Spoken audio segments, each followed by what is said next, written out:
Hello, and thank you for tuning in to Note to Pharm.D.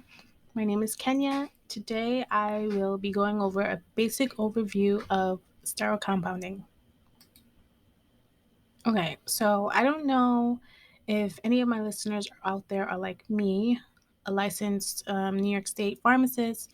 I'll be sitting for a board certification in sterile compounding this coming spring, but I decided in the meantime to utilize my YouTube as a study technique for my boards in hopes to help anyone else studying for the same thing or to at least shed some light on this area of pharmacy. So, without further ado, let's discuss the standards of practice that apply to sterile compounding in the United States.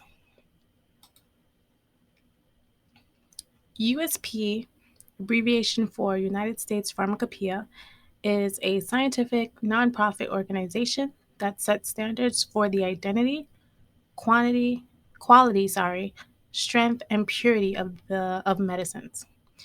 It even extends the standards to food ingredients and even dietary supplements. All of this with a mission to improve global health. So USP, they have a national formulary. This is where they publish these standards, and these standards may be enforced by both the state or federal governments.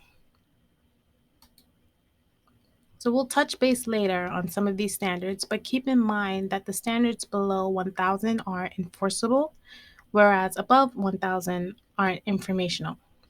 However, up until this past November 2022, the USP 800 standards were considered informational. By November 2023, they'll be enforceable.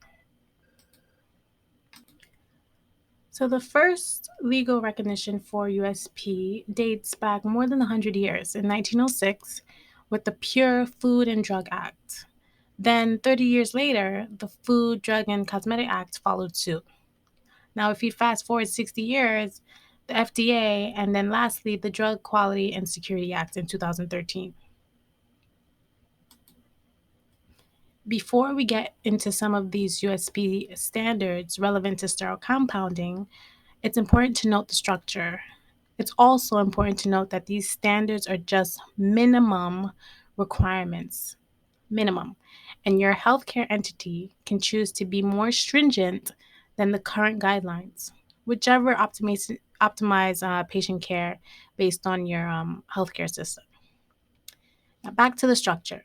So monographs, since they provide specific formulations and or quality standards, best practices here would supersedes general chapters, which then also supersedes general notices.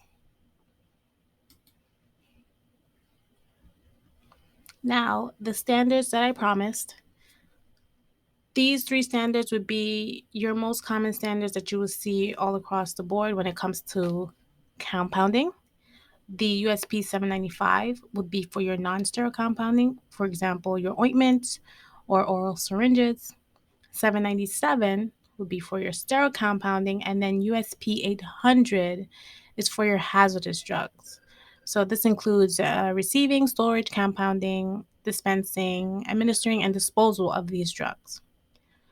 But keep in mind, if you were to be asked which of these standards are associated with sterile compounding, it would be both 797 and 800, with 800 going a little bit further to expand on hazardous drugs. And that concludes my overview of sterile compounding. I will be adding more topics in the coming weeks as I go over them. I sit for my boards in April. Where are we now? Well, tomorrow's March. um, but looks like I should have concluded this better. I should have added a conclusion slide. Let me know in the comments below if tying everything together at the end would help solidify what I just shared.